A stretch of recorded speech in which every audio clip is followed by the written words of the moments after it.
19h sur CNews, merci d'être avec nous pour Face à Philippe de Villiers. Cher Philippe, bonsoir. Bonsoir Elliot, bonsoir Geoffroy. Et joyeux anniversaire Philippe de Villiers. C'était le 25 mars, 3 jours plus tard, mais j'ai quand même l'occasion de vous le dire, les yeux dans les yeux. Vous allez me le souhaiter chaque semaine, non Ah bah chaque année, je vais vous le souhaiter. Vous savez, j'ai même regardé la prochaine fois que le 25 mars tomberait un vendredi. Ce sera le vendredi 25 mars 2033. Ouais. Donc on a le temps de faire quelques saisons ensemble. On verra. Mais il y a quelqu'un qui m'a envoyé un message, non CNews vous va bien, ça vous rajeunit. Donc en fait, il y en a qui prennent des produits. Et ben moi, mon produit, c'est vous, c'est CNews. Bon, c'est un beau compliment. Voilà. C'est un beau compliment, je crois. Attendez, il y a c'est quoi chez Brel dans il y a on a vu parfois rejaillir le feu d'un ancien volcan qu'on croyait trop vieux. Vous vous souvenez que l'année dernière, quand on vous a souhaité votre anniversaire, on était venu avec un cadeau, une surprise, c'était le maillot de l'équipe de France, puisque c'était quelques semaines avant l'Euro. J'espère que vous le portez, le maillot, lorsque vous allez faire du vélo chaque jour, puisque c'est votre quotidien. Et puis, il y avait eu un message, vous savez, des présentateurs de CNews qui vous avaient souhaité un joyeux anniversaire. Alors cette fois-ci, on s'est dit, on ne va pas refaire le coup des journalistes de CNews qui vous souhaitent un joyeux anniversaire.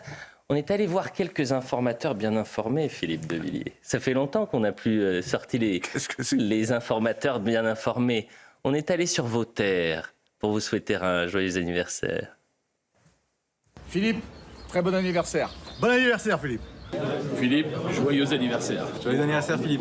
Joyeux anniversaire, mon cher Philippe. On t'embrasse. Philippe, joyeux anniversaire. Philippe, joyeux anniversaire. Joyeux anniversaire, mon cher Philippe. Cher Philippe, joyeux anniversaire. Je vous embrasse. Merci. Joyeux anniversaire, Philippe. C'est pas mal. Joyeux anniversaire, Philippe. Voyons. Joyeux anniversaire. Qui sont ces informateurs bien informés, Philippe de Villiers? C'est ma deuxième famille. D'ailleurs, il y a Nico. Oui. Voilà, ça m'émeut, ça me touche beaucoup. Voilà. J'ai eu la chance d'avoir deux familles, celle que j'ai reçue et celle que j'ai conçue. Et ça fait 48 ans que les gens que vous venez de voir sont ensemble autour d'une aventure que nous avons créée et qui est regardée aujourd'hui par le monde entier comme un symbole des plus belles, des plus grandes affections. Et quand on a fait ça dans sa vie, on est heureux parce que tout est vrai, vous voyez. Et quand tout est vrai, tout est beau. Et je précise pour les téléspectateurs, mais ils l'ont bien compris, que ce sont des informateurs bien informés, puis Follet. Et évidemment, c'est le Puy du Fou. Puis vous avez désormais une troisième famille, qui est la famille CNews Europe 1. Oui, exactement. On crée depuis maintenant un peu plus d'un an. Il y avait Georges Fenech qui nous attendait, que j'aime beaucoup, que je regarde, que j'admire. Et CNews, c'est vraiment une pépinière de talent et avec un vrai esprit de famille dont vous pouvez témoigner tous les deux. Eh bien, on voulait vous le souhaiter, joyeux anniversaire, encore une fois, Philippe de Villiers. L'actualité est dense cette semaine, comme chaque semaine, mais j'ai l'impression qu'il y a des sujets qui peuvent être des points de bascule. Et on va parler de la justice, Philippe de Villiers, pour commencer cette émission. Elle a été marquée, c'est par une actualité judiciaire très riche cette semaine, qui a concerné plusieurs responsables politiques, dont Nicolas Sarkozy dans l'affaire libyenne. 7 ans de prison requis à son encontre. La semaine prochaine, d'ailleurs, on connaîtra, dans une autre affaire, celle des assistants parlementaires du RN, la décision et l'avenir politique de Marine Le Pen. Et je vous propose que l'on écoute l'avocat de Nicolas Sarkozy, l'un des avocats, Maître Ingrain, qui était l'invité de CNews il y a quelques instants. Ce qui est évident, c'est qu'il y a une véritable détestation, une vraie détestation qui se sent dans le vocabulaire, qui se sent dans le ton, dans la volonté, dans les petites blagues à l'audience, dans les bons mots pour faire rire la salle au détriment de Nicolas Sarkozy. On en a eu plusieurs autant de choses qui normalement n'ont pas leur place dans une salle d'audience. On joue pas, on n'est pas au théâtre, c'est pas un show, et c'est pourtant ce qu'on a eu. C'est vraiment la volonté de l'humilier. C'est très fort, et les raisons, malheureusement, je les connais pas. Ce qui s'est passé et l'objectif et la façon dont ça s'est déroulé, ça j'en suis témoin, c'est vraiment pour l'humilier. Geoffroy Lejeune. Philippe, pour vous, la justice, c'est très important. Quand vous étiez en politique, vous avez même été un peu parfois un lanceur d'alerte sur des affaires judiciaires. Mais quel regard vous portez aujourd'hui sur l'état de notre justice ? Merci de me poser cette question, Geoffroy.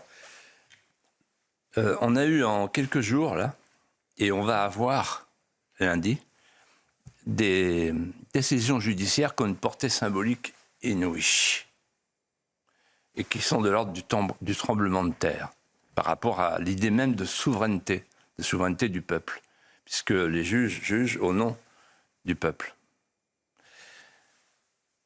La première décision judiciaire concerne Éric Zemmour. Il était chez Apolline de Malherbe et il a parlé de Crépol. Et il a dit, c'est une expédition punitive avec des couteaux, une délinquance de conquête territoriale, et il a dit, et c'était un acte de racisme anti-blanc. Une fois qu'il a dit ça, un certain David Guiraud est allé déposer une plainte auprès du parquet, qui a évidemment accueilli la plainte. Le parquet, c'est quand même le garde des Sceaux. C'est qui le garde des Sceaux? Et qui a donné suite. Il a eu un procès et il est condamné à 9 000 € ou la prison. Qu'est-ce que ça veut dire? Première leçon, première décision, première leçon. Ça veut dire qu'aujourd'hui, la parole publique en France est porteuse de danger. Vous pouvez, quand vous avez une parole publique sur le forum, revêtir le statut du délinquant. La parole publique, si elle se heurte au narratif officiel, le fameux narratif officiel sur Crépol et sur le reste, si elle contredit le narratif officiel, elle peut maintenant vous conduire en prison. C'est ça la leçon de la décision concernant Éric Zemmour. En d'autres termes, il n'y a plus de débat possible. Tout le monde a peur, quoi. Et d'ailleurs, moi-même, c'est un miracle. Je ne sais pas ce qui se passe. Toucher du bois. Oui. Mais pour l'instant, tout va bien. Je dis aux juges, messieurs, madame les juges, vous n'êtes pas obligés le vendredi soir, quand vous prenez à l'apéro, d'écouter Elliott Deval et Geoffroy. Ah non, c'est vous qu'on écoute. Nous, on est tranquille. C'est vous qu'on écoute. Oui. Bon. Donc, c'est la tôle. Bon. Voilà. Deuxièmement, Nicolas Sarkozy. Je parlais de ça à l'instant avec Georges Fenech, qui a été magistral, on le soulignait tous les deux tout à l'heure, tous les trois, hier. Aérien, cristallin, un grand magistrat. J'ai connu Georges Fenech magistrat, tout le monde disait il a une manière de porter la toge. Et il me disait la chose suivante. Premièrement, il y a un principe pour la justice, le doute profite à l'accusé. Alors là, le moins qu'on puisse dire, c'est qu'on est dans le doute. Et deuxièmement, ce n'est pas à l'accusé d'apporter la preuve de l'innocence, c'est à celui qui accuse d'apporter la preuve de l'accusation. La charge de la preuve, c'est à l'accusateur, donc au procureur, donc à la justice. Or là, on est dans une situation où il n'y a pas de preuve et on n'accorde pas le doute à l'accusé. C'est inouï. Ça veut dire qu'en fait, on a changé de système judiciaire. On n'est plus dans un système judiciaire avec la balance, le bandeau, l'équilibre, Thémis, c'est fini. C'est une justice idéologique. Parce que quand vous avez un procureur qui dit à un ancien président de la République qu'il a une ambition dévorante, qu'est-ce que ça a à voir avec le sujet? Donc moi, je suis outré, inquiet de voir cette décision. Parce que ça veut dire, pour tous les hommes publics, faites autre chose, les mecs. Si vous ne voulez pas terminer en lambeaux. Et perdre même l'autorité sur votre famille, parce qu'il est condamné à perdre ses droits civiques, etc. Et familiaux. Troisième décision à venir, donc elle concerne Marine Le Pen. De quoi s'agit-il? Il s'agit de savoir si la peine d'inéligibilité va être accompagnée d'une exécution provisoire. En d'autres termes, pour ceux qui ne connaissent pas bien le droit, ça veut dire en gros que la justice va décider de son statut pour la prochaine présidentielle. Soit elle sera coupeur de citron, dégagée, soit elle pourra être candidate, à condition de pouvoir faire appel. En d'autres termes, on l'a vu déjà avec François Fillon, la justice s'accorde maintenant le droit de définir, de choisir les candidats à l'élection présidentielle, surtout quand il s'agit des candidats de droite. Gênez-vous. Voilà. Leçon de tout ça. Première leçon, on avait parlé, moi il y a 30 ans, j'ai parlé de la République des juges avec Michel Debré. Il me dit, oh là là, le Conseil constitutionnel, il faut être prudent, la République des juges. Bon, et il faisait allusion à Louis XIV, à Saint-Louis, etc. La République des juges, c'est une crainte, Montesquieu, qui dit, il faut que le pouvoir soit bordé par le pouvoir, surtout le pouvoir des juges. Et Louis XIV, quand il a fait irruption dans le Parlement en 1655, a dit aux parlementaires, vous êtes là pour enregistrer les édits, vous n'êtes pas là pour les faire à ma place. Donc en fait, un juge, c'est quelqu'un qui prend le pouvoir. Or, il n'y a pas de pouvoir judiciaire, en France, il y a une autorité judiciaire, mais ils ont pris le pouvoir, donc la République des juges. Je pense à la phrase de Mitterrand, qui était prophétique, quand il a dit « Les juges ont eu la peau de l'Ancien Régime, ils auront la peau du Nouveau ». Ben ça y est, on y est. Mais je vais plus loin. Je vais vous raconter une anecdote qui m'est revenue tout à l'heure en parlant avec le grand magistrat Georges Fenech. Je lui ai dit ceci. Un jour, alors que je me battais sur l'affaire Urbain contre la corruption des socialistes, je suis allé voir Marie-France Garot pour prendre conseil. Et elle me dit, qu'est-ce que vous allez faire? Je dis, je vais déposer une proposition de loi pour couper le cordon entre le parquet et le pouvoir politique. Et elle m'a dit, ne faites pas ça, malheureux. Elle s'est levée, elle a bondi, elle a dit, ne faites jamais ça. Parce que le jour où vous aurez un parquet autonome, vous aurez une toupie magistrale qui tournera sur elle-même et qui n'aura qu'une seule pensée, se précipiter sur les hommes politiques pour se venger de ne pas avoir le pouvoir. Méfiez-vous de la toge. Voilà. Et donc, voilà, on a coupé le cordon.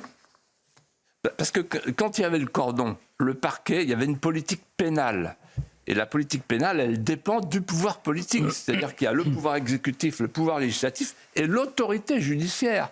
Et la vocation de l'autorité judiciaire, c'était d'appliquer les lois. Bon.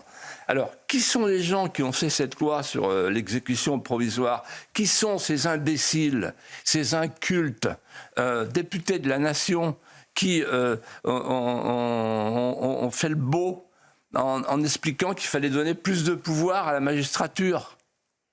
Est-ce qu'ils n'ont pas vu qu'il y a un énorme problème aujourd'hui de formation des magistrats? Les magistrats aujourd'hui, pour 30% d'entre eux, ils dépendent du syndicat de la magistrature.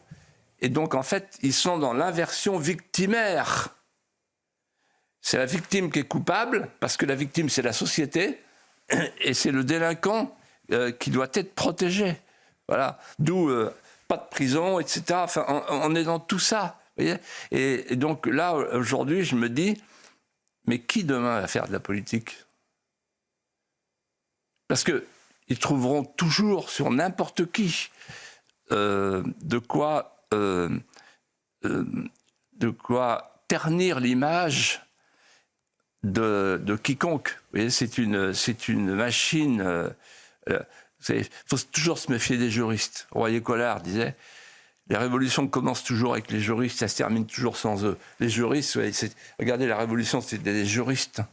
Ça, vous avez vu la guillotine. Ils sont envoyés à la guillotine juridiquement. Vous voyez, voilà. Les juristes. Moi, c'est moi qui commande à mon notaire, c'est pas le notaire qui me commande. Un juriste, il doit obéir. Et on obéit aux lois. Et c'est en Grèce, à Athènes, c'est la boulée qui fait les lois, même pas l'agora. Vous avez parlé du syndicat de la magistrature qui représente 30% des syndicats des magistrats syndiqués, pardon.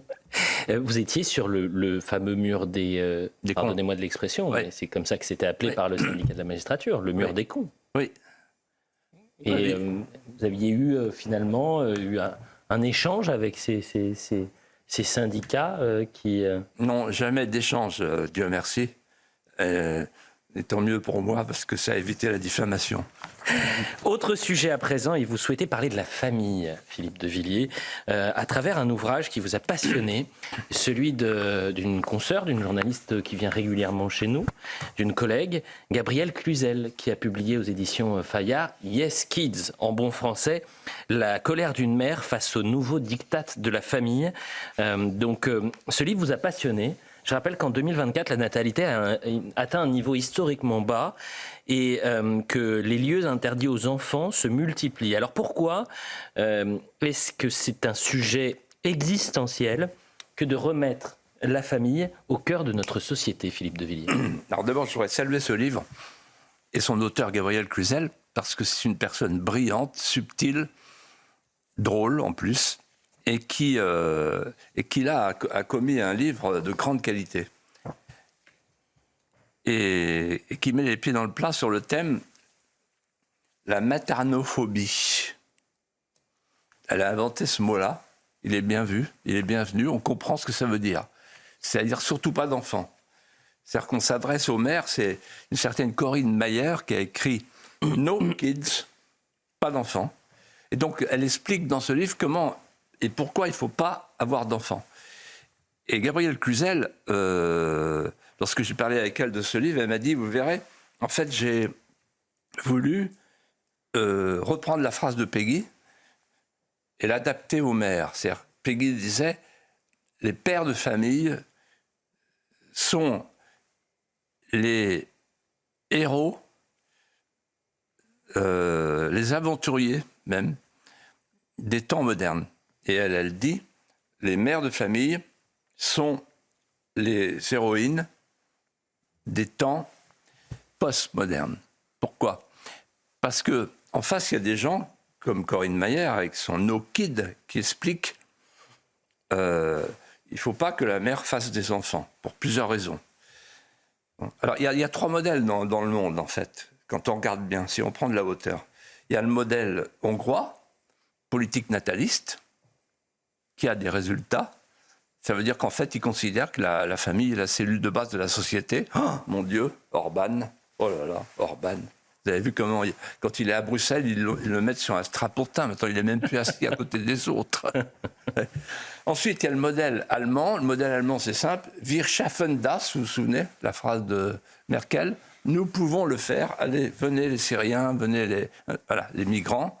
1 million d'un coup, voilà. Et c'est-à-dire, en fait, on remplace les bras qui nous manquent par les immigrés. Donc, c'est une substitution de population. Et puis, troisièmement, alors, il y a un autre modèle dont on ne parle jamais, c'est le Japon, c'est la robotisation qui remplace les bras manquants. Donc, il n'y a pas de problème d'enfants. On a des robots dans les usines. La France, elle a choisi le modèle allemand. Et ce qu'explique très bien la dame de No Kid, c'est Corinne Maillard, elle dit il y a 3 risques. Premier risque, le risque économique. C'est repris par un journal inénarrable qui s'appelle Le Parisien, qui a fait un titre hier incroyable sur l'affaire Émile, que je retiens, on en reparlera. Parce que des journalistes qui font ça, ça veut dire qu'ils ont vraiment tous les culots des idéologues. Ouais. Et je me demande comment Bernard Arnault, qui est le propriétaire de ce journal, peut accepter tout ça. Enfin, voilà, j'attire son attention parce que je sais qu'il nous regarde tous les vendredis. Et alors là, ils ont fait un truc sur la famille et ils expliquent vous vous rendez compte, un enfant, c'est l'équivalent d'une maison. Donc, il vaut mieux s'acheter une maison qu'un enfant, quoi. Voilà. Bon, ça, c'est le risque économique. Après, il y a le risque culturel. Alors là, c'est Macron qui intervient en 2018 à l'ONU.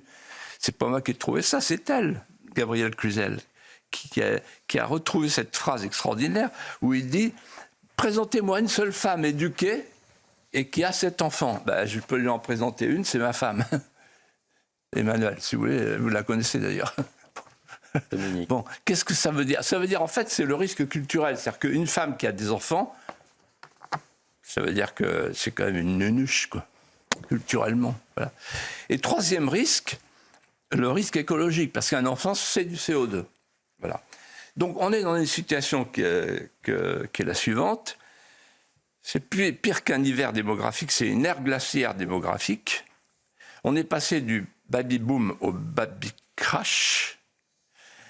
Et on est, pour résumer, sans faire attention à l'avenir, sans prêter aucune attention au drame que nous vivons, nous sommes une société sans enfants. Nous sommes une société sans enfants avec avortement constitutionnel, donc on évite d'en avoir. On prend tous les moyens pour ne pas en avoir. Ensuite, une société sans père. On voit ce que ça donne, les mineurs, les émeutes, etc. Une société sans père et sans mère, c'est parent 1, parent 2. Et bientôt une société suicidaire avec la loi sur l'euthanasie qui va arriver au mois de mai, qui est la gloire de François Bayrou. La publicité, on revient dans un instant pour la deuxième partie de Face à Philippe de Villiers. À tout de suite sur CNews.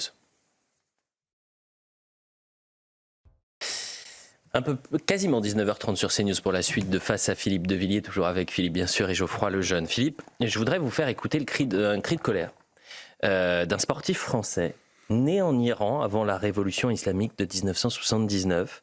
Il s'appelle Mayar Monchipour, c'est une légende de la boxe française. Et il est contre le port du voile dans les compétitions sportives et a peu goûté les sorties médiatiques d'autres sportifs qui considéreraient que ce débat sur l'interdiction du voile dans les compétitions sportives est un débat stérile et qui viserait à s'acharner sur une religion. Écoutez Mayar Monchipour, il était l'invité de Pascal Praud cette semaine.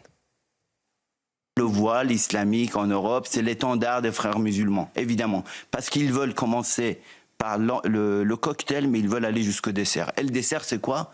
C'est moitié de droit pour les femmes, c'est les femmes à la maison, c'est les femmes enfermées, c'est les femmes sous le juge d'un khayyem, d'un responsable. En Iran, plusieurs sports dont la boxe sont interdits aux femmes. Il y a exactement le 13 avril 2019, j'ai organisé le combat de la première iranienne, Salah Fradem, à Royan. Ouais. Donc moi, j'ai eu un mandat d'arrêt. Ça veut dire juste parce que j'ai autorisé une femme à vivre son rêve parce qu'elle était en maillot débardeur, on m'arrête à l'aéroport. Parce que, laissez-moi dire cette phrase, ça je sais que vous le savez au plus profond, dans cette religion, dans cette idéologie, dans cette culture, le corps de la femme est un enjeu politique. Geoffroy Lejeune. Alors, plusieurs questions, Philippe. Déjà, comment pourriez-vous définir la stratégie d'entrisme des frères musulmans? Quelles sont leurs cibles et est-ce qu'il n'est pas un peu trop tard pour réagir? Vaste question. Je vais vous répondre, Geoffroy. En regardant cet entretien remarquable et en vous écoutant, je me dis, en fait, vous savez, la marée montante au Mont-Saint-Michel, c'est ça l'islamisation aujourd'hui. La marée montante au Mont-Saint-Michel, vous ne la voyez pas monter la mer. Et tout à coup, le rocher est devenu une île. C'est trop tard. La mer, elle est montée. Et on ne l'a pas vue. C'est exactement ce qui est en train de se passer en France aujourd'hui. Il y a eu, dans cette quinzaine, 2 phénomènes qui se sont croisés, qui sont porteurs de symboles. Une avancée du djihadisme d'atmosphère et un recul de la caste élitaire. L'avancée, c'est le voile. C'est un domaine test, le voile. Aujourd'hui, la caste élitaire ne reconnaît toujours pas que le voile est un marqueur de la soumission féminine et un étendard de la conquête. Le voile est la mode, Merachi. C'est une marque islamique pour des tenues amples qui soient compatibles avec les injonctions de la pudeur islamique. Au passage, il y a eu une pub incroyable, magnifique d'ailleurs, très bien faite. La tour Eiffel voilée, recouverte, ça veut dire la conquête. Et en fait, c'est l'idée d'un exhibitionnisme renversé, la pudeur islamique qui fait face à la déchéance occidentale. Face à ces deux avancées, la mode, le voile, la caste élitaire, trois faits qui sont passés inaperçus. Premier fait, on a dit, ah ouais, le voile, tous les ministres ont expliqué, non, faut qu'on se mette d'accord. Sauf que la loi n'est toujours pas arrivée à l'Assemblée, elle n'est pas à l'agenda, elle est au Sénat. Et deuxièmement, on parle de compétition sportive, on ne parle pas de l'entraînement. Et on ne parle pas du reste du sport. Il y a un papier excellent, une fois de plus, de Mme Bergeau-Blaclair dans le Figaro aujourd'hui. Le reste du sport, c'est les vestiaires, les prières dans les vestiaires, c'est le financement des clubs amateurs, suivez mon regard, et c'est aussi, évidemment, les éducateurs radicalisés. Le football amateur, par exemple, est complètement gangrené par l'islamisme des frères musulmans. Deuxièmement, un truc qui est passé inaperçu, sauf sur CNews, qui remplit sa mission une fois de plus.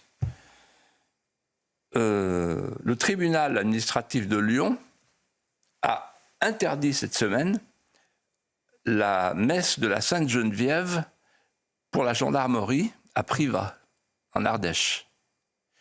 Ça va faire jurisprudence, parce que la Sainte-Geneviève pour les gendarmes, c'est l'équivalent de la Saint-Georges pour la cavalerie, c'est l'équivalent de la Sainte-Barbe pour les pompiers, la Saint-Éloi pour les artilleurs, etc.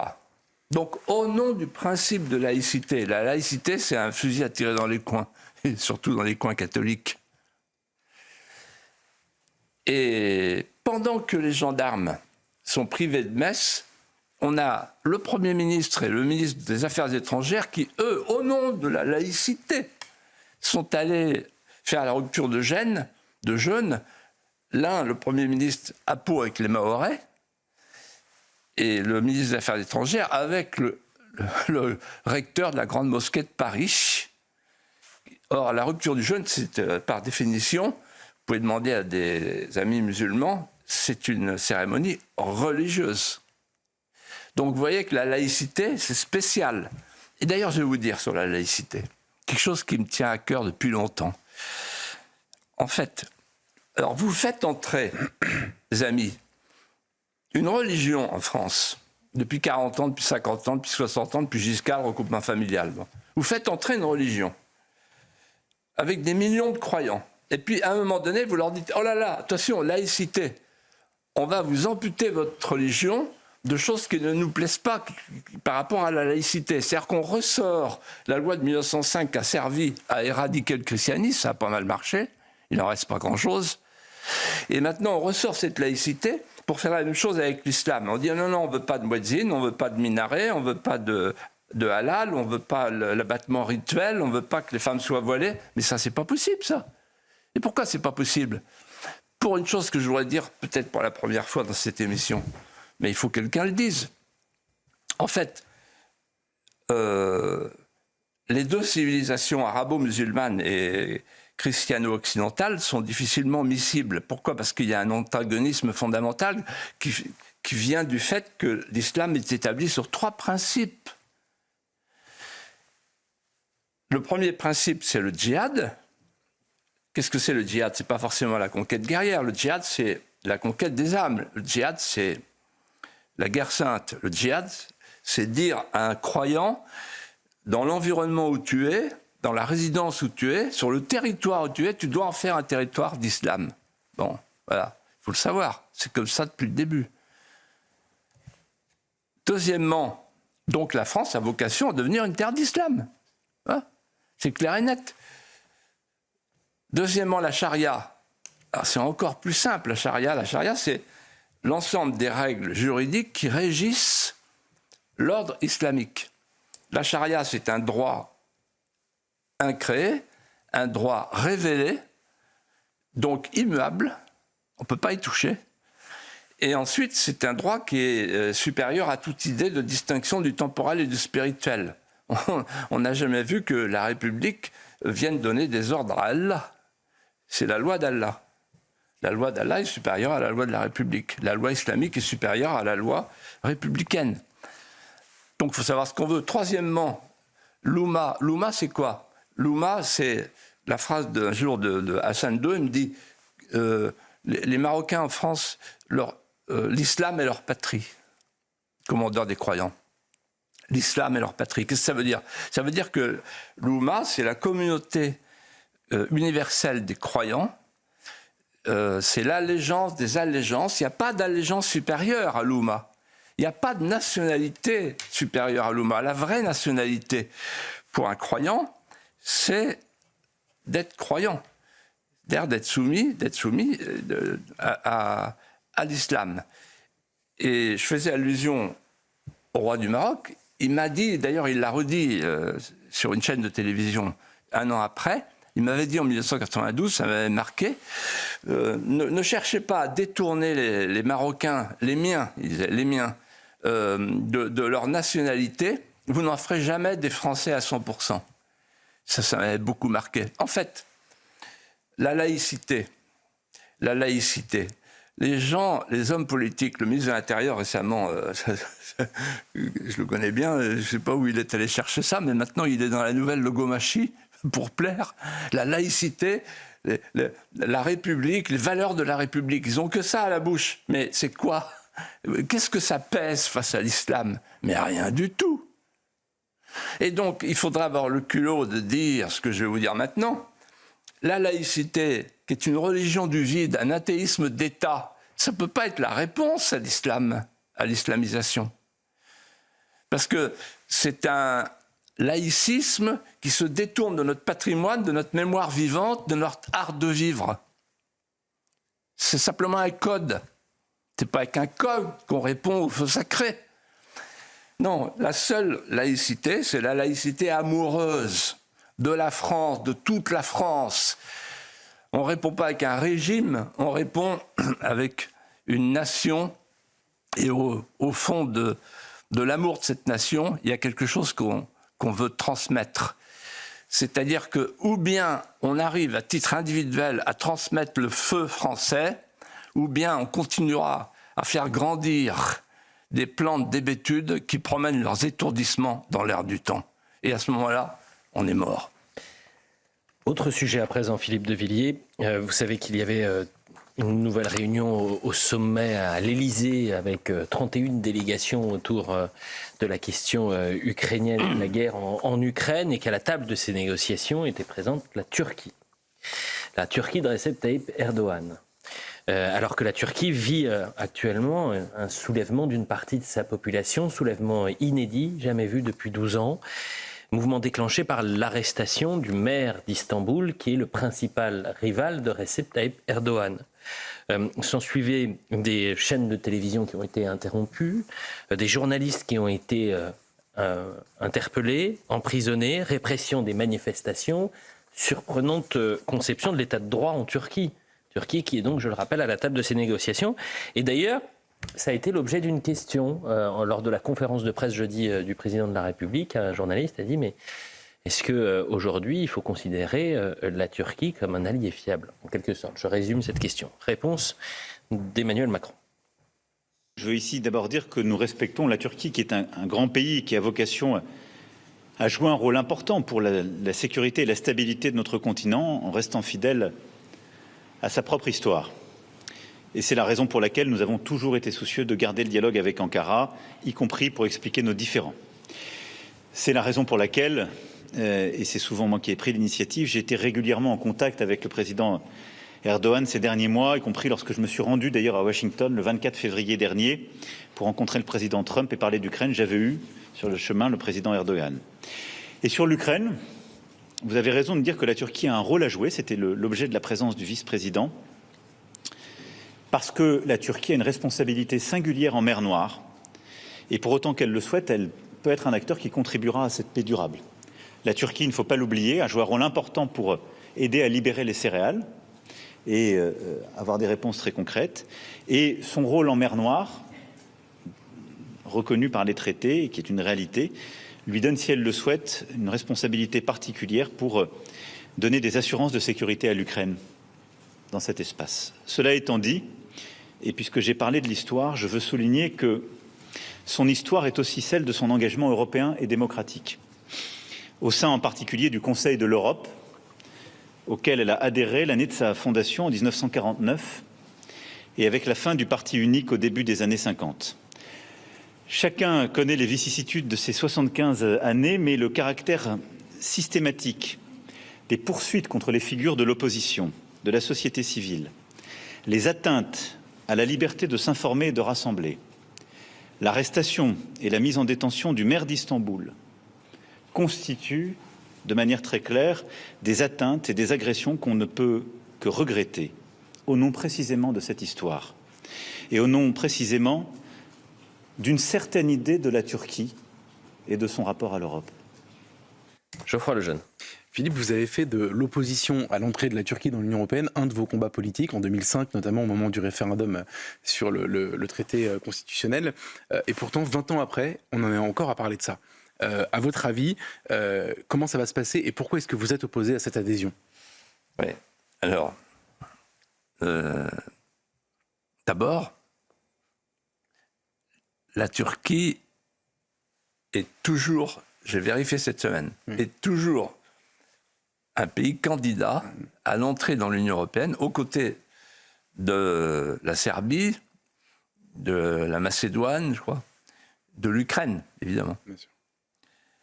Donc elle est un pays candidat. Elle n'a pas été rayée de la carte. Vous pouvez regarder sur Internet, vous allez retrouver la Turquie, les pays candidats. Et la preuve, c'est que elle touche deux fois.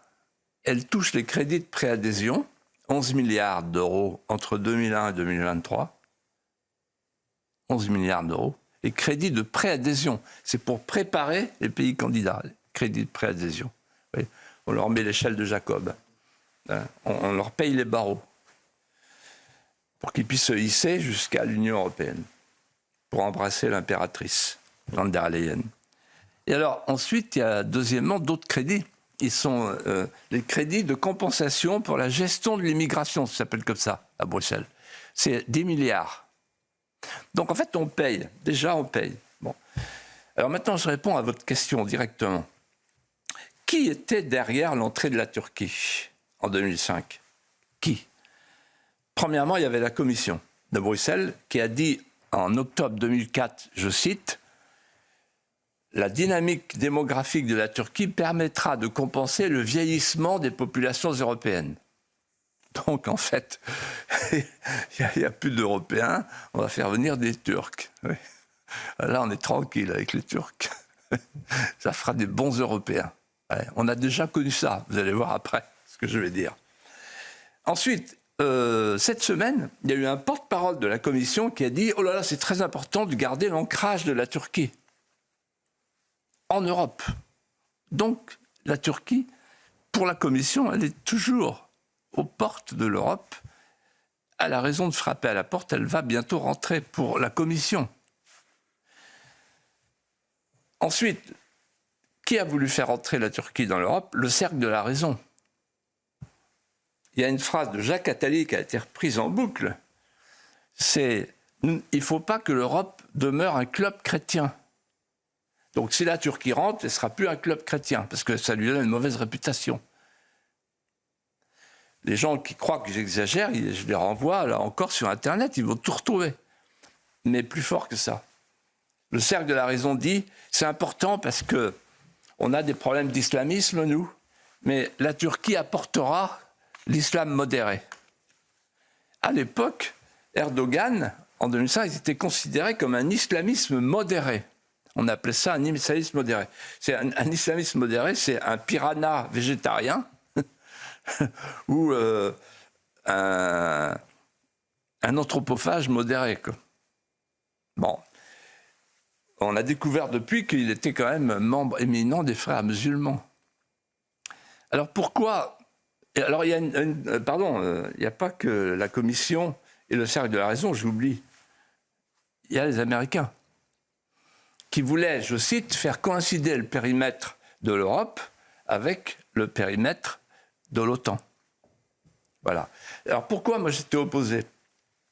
J'étais opposé parce que la Turquie n'est pas un pays européen, il ne l'a jamais été. Et je vous raconte là un instant une conversation que j'ai eue le 28 octobre 2003 avec Jacques Chirac à l'Élysée. Et il me dit, mais il s'énerve, il dit, mais que tu le veuilles ou non, Philippe, toute l'histoire de la Turquie est européenne, c'est une évidence. C'est une évidence. Ah ben pas du tout. Non. En fait, l'islam est entré en Europe par 3 voies. La voie des Mongols par la Russie jusqu'en Pologne et en Lituanie. La voie des Arabes par le Maghreb et l'Europe méditerranéenne. Et la 3e voie, c'est la voie des Ottomans par la Bulgarie, la Grèce et les Balkans. En fait, quand on regarde l'histoire de la Turquie en Europe, c'est plutôt un passage en Europe qu'un passé européen. Et tout le monde s'en souvient dans les pays traversés. Les janissaires, ça leur dit quelque chose. Et en fait, il y a eu Manzikert en 1071, puis après il y a eu 1389, le Champ des Merles, le Kosovo, le cœur de la Serbie, puis après il y a eu 29 mai 1453, la prise de Constantinople, la basilique Sainte-Sophie devient une mosquée, c'en est fini de l'Empire byzantin. Et puis après, il y a eu une lente décolonisation avec Lépante, avec Vienne, 1683. Mais c'est une colonisation et une décolonisation, la Turquie en Europe. Et j'ajoute ceci, c'est qu'on voit bien en ce moment avec les imams détachés que c'est la Turquie qui a le plus d'imams détachés. Et que la Turquie est une sorte d'État dans l'État, parce que Mulus Goris, etc., tous ces mouvements des frères musulmans qui nous infiltrent, ils sont actionnés par Erdogan. Je me souviens d'une phrase d'Erdogan qu'il a dit un jour à Strasbourg. Écoutez bien, les minarets sont nos baïonnettes, les coupoles des mosquées sont nos casernes, et les croyants sont nos soldats. Voilà, tout le programme. C'est le moment de l'apologue, Philippe de Villiers. C'est le moment de nous raconter une histoire extraordinaire. Vous allez nous parler d'un explorateur français, un homme des mers. Et je vais vous poser une question. Est-ce qu'on a des nouvelles de Monsieur de la Pérouse, Philippe de Villiers ? D'abord, je voudrais dédicacer cette apologue à une dame qui nous regarde, qui est une amie personnelle de ma femme et de moi-même, qui s'appelle Marie-France de Monty. Et elle va comprendre pourquoi, et vous aussi.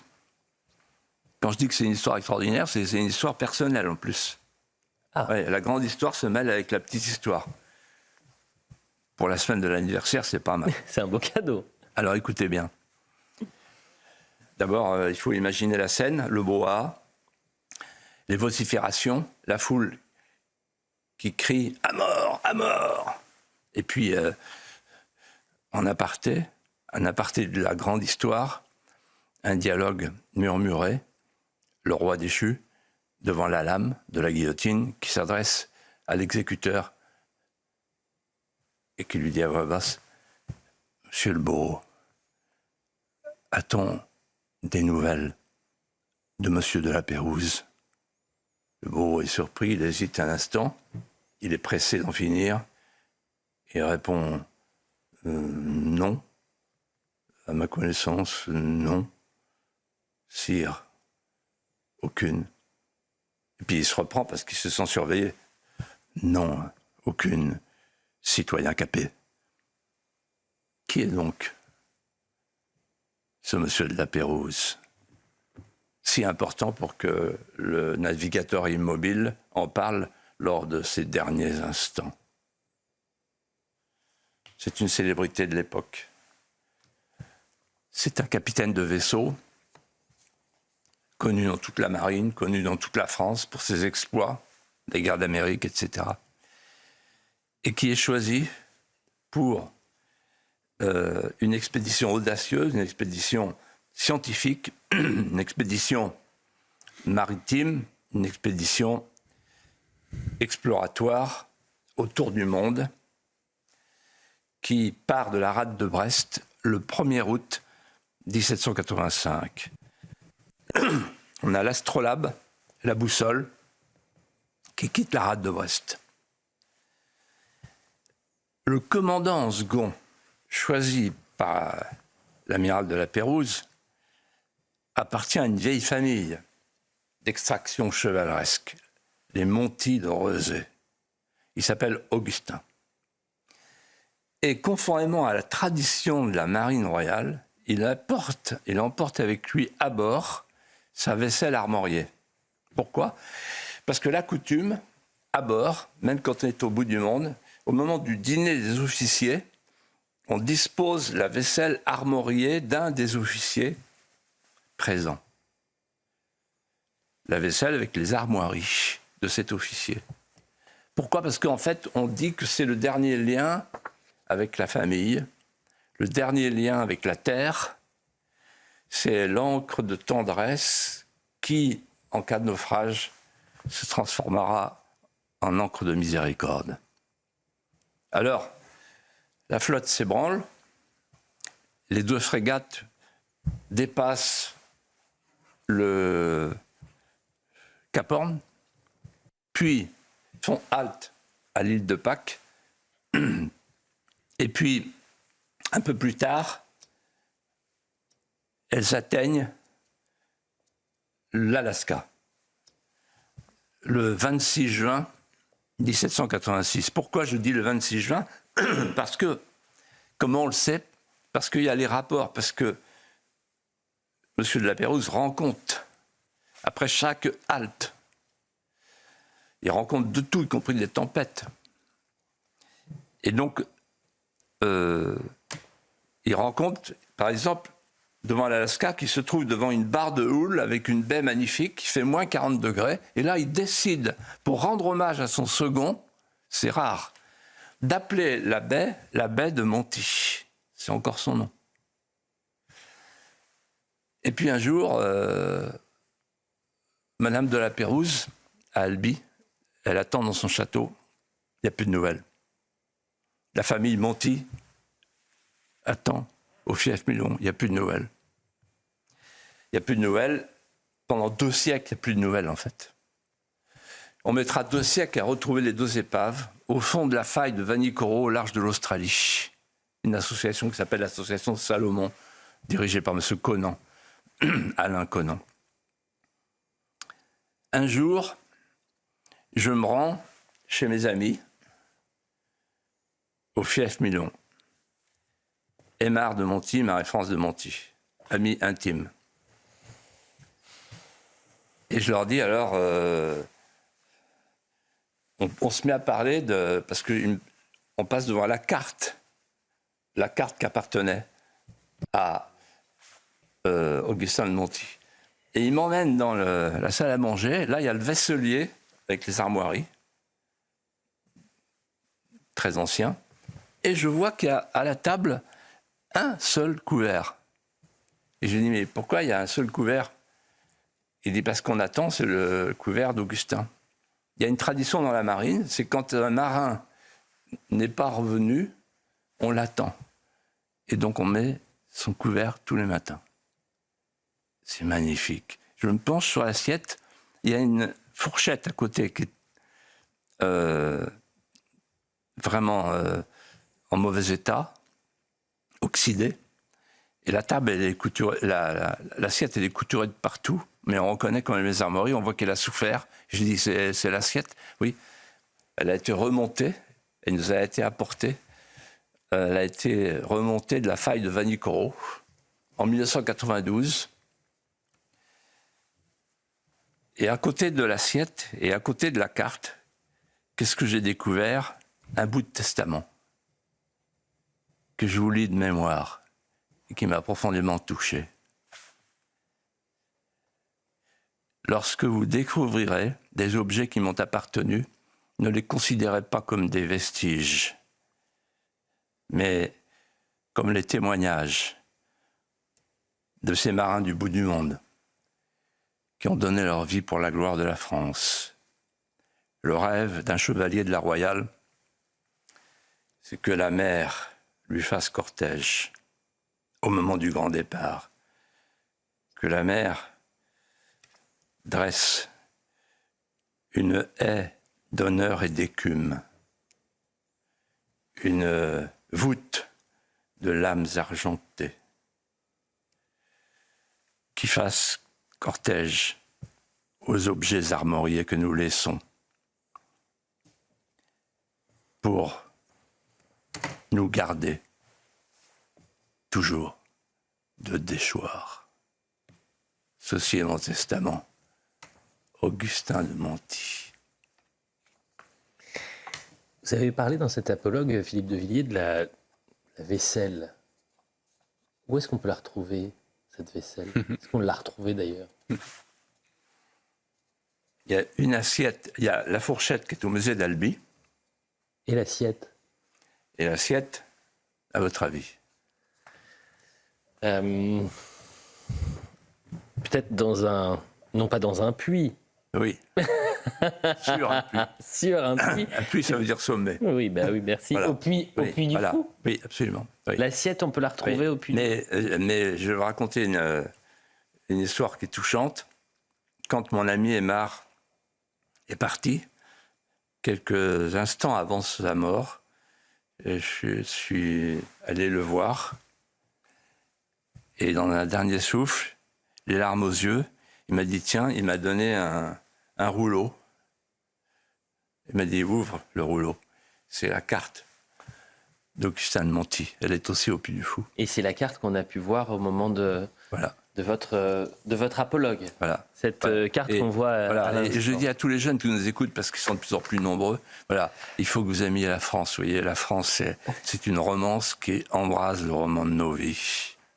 Eh bien, écoutez, merci beaucoup, Philippe de Villiers. Encore un joyeux anniversaire. Vous avez un cadeau pour Philippe? Un petit cadeau, bah oui, on a commencé l'émission avec le Puy du Fou. On la termine peut-être avec le Puy du Fou. Bah oui, puis on parle d'un spectacle que Philippe a écrit qui s'appelle Les Mystères de la Pérouse et qu'on peut voir au Puy du Fou. Et ça, votre cadeau, ce sera le dernier né du Puy du Fou, c'est le panache. Vous savez que je ne l'ai pas. C'est pour ça que je vous l'offre. Vous l'avez en exclusivité. Moi, je suis abonné en fait. Et c'est le magazine pour enfants, c'est magnifique honnêtement, et donc ça valait le coup d'être souligné. Voilà. Eh bien, merci à tous les deux. Merci aux fidèles téléspectateurs qui nous suivent attentivement. J'ai vu plein de messages quand je vous ai souhaité joyeux anniversaire. Mon téléphone, c'est comme c'est des messages sur les réseaux sociaux. Alors, vous savez que je ne regarde pas mon téléphone lorsque nous faisons cette émission. Mais je vais regarder attentivement face à Philippe de Villiers et l'heure des pros, puisque c'est dans un instant, ce que j'ai pu recevoir. Merci encore. À la semaine prochaine, bien sûr. À tout de suite pour l'heure des pros.